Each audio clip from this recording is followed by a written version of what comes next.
السلام عليكم ورحمة الله وبركاته. دمان داوياش شرفت لك وحرين قناة كيغا سومالي ميديكال لابوراتوري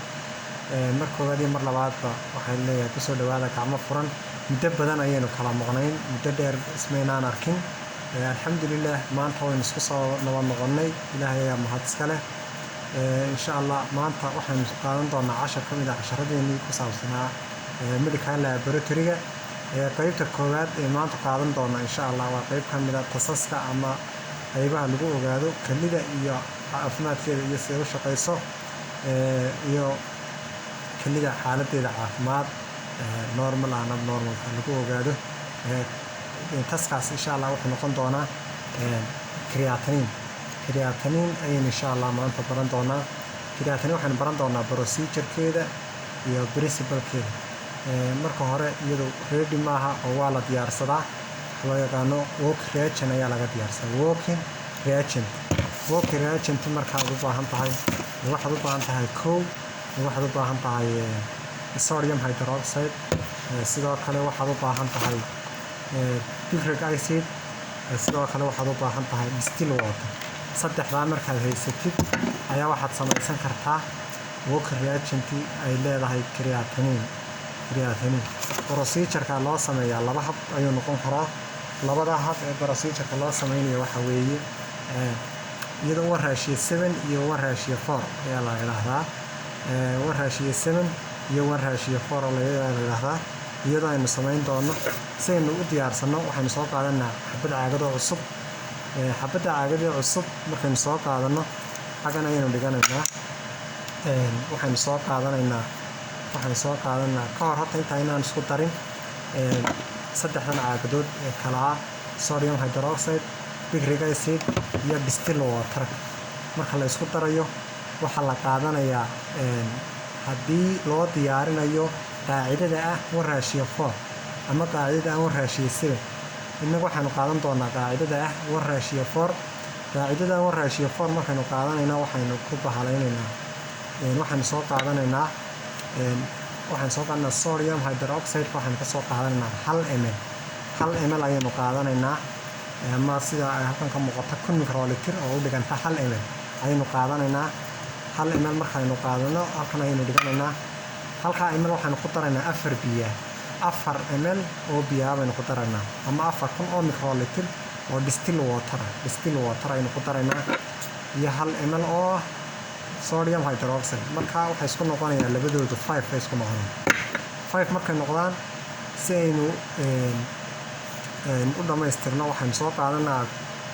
brick ama picric acid ayaynu iyadana ka soo qaadanaa 5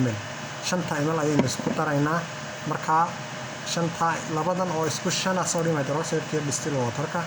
iyo brick-ta oo 5 waxay isku noqonayaan 10 sidaas ayay ready kuugu noqonaysaa one ratio 4 marka one ratio 4 ka laga wada waxa weeye waa 1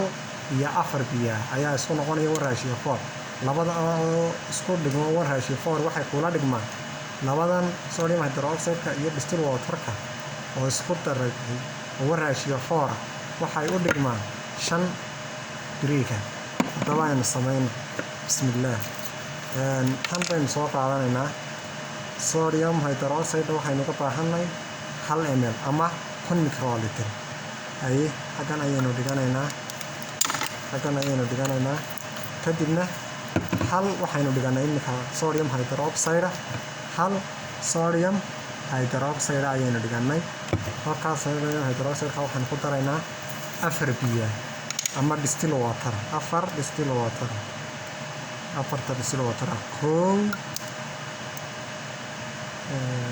laba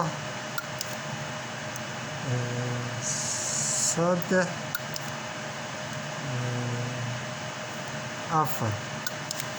afar waxaan isku darnay 4 biyo ama distilled water iyo 1 sodium hydroxide kadibna waxaan ku daraynaa 5 brick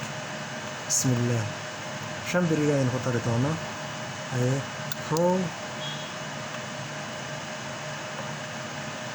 laba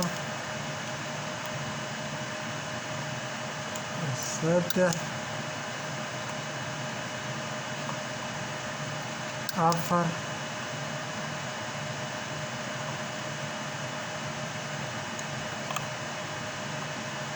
shan shantii break tahayna sidaas ayay naga dhan tahay shantii break tahayna sidaas ayay noogu dhan tahay kadibna walker reagent waan isku qasay already imka creatinintaydi waa ay ready waanan isticmaali karaa haddii matalan qof imka la soo diro loo baarayo creatinin oo leeyahay waxaan u baahanahay inaan creatinintiisa ogaano waxaan u baahanahay imka waa ay diyaar already waxaan u baahanahay tan baan ka qaadanayaa 1 microliter oo tan baan ka qaadanayaa kadibna waxaan ku darayaa 1 microliter oo tan markaan ka qaato 100 sample waan ku darayaa kadibna sidaas ayaan ku cabirayaa kan waa preparationkiisa hore preparation noocan habka waxa loo yaqaanaa waa walker reagent maadaama aan markeeda hore ready ahayn adigu waa inaad diyaarsato oo procedure-ka warheshiyo 4 ama warheshiyo 7 oo ah halkaynu biyaha afar ka qaadanay baa 7 qaadanaynaa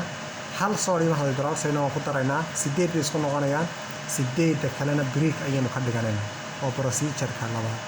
laakiin kan inagu qaadanay waa warheshiyo 4 inagu 10 baynu isku darsan 10kii waxay noqdeen hal sodium hydroxide hal iyo afar biyaha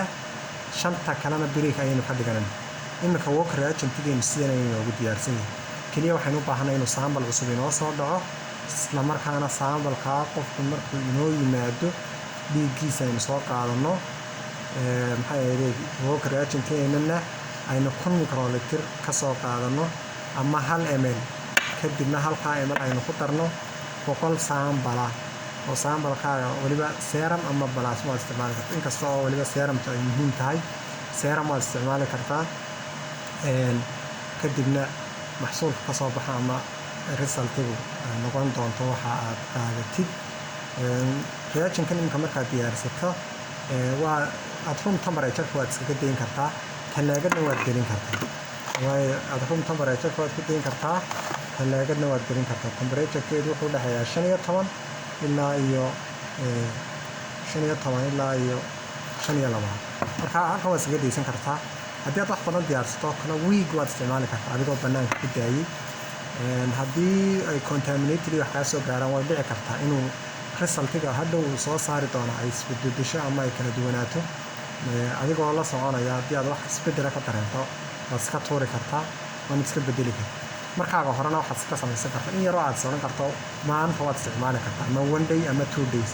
si aan reagent-ku kaaga qasaarin insha Allah waxaan sugaynaa waxa weeye inuu sample dambe inoo yimaado iyo mar dambe oo aan soo gudbin doono insha Allah qaybiga kale inoo soo socda akhyaarta waxaan leenahay insha Allah casharaan badan oo xiiso leh oo insha Allah edit garaysan oo habaysan waan idin soo gudbin doonaa anoo dayma la'aanina dhammaantiin waxaan ku salaamayaa salaanta islaamka assalaamu calaykum waraxmatullaahi wabarakaatu iyo kulan dambe oo xiiso leh insha Allah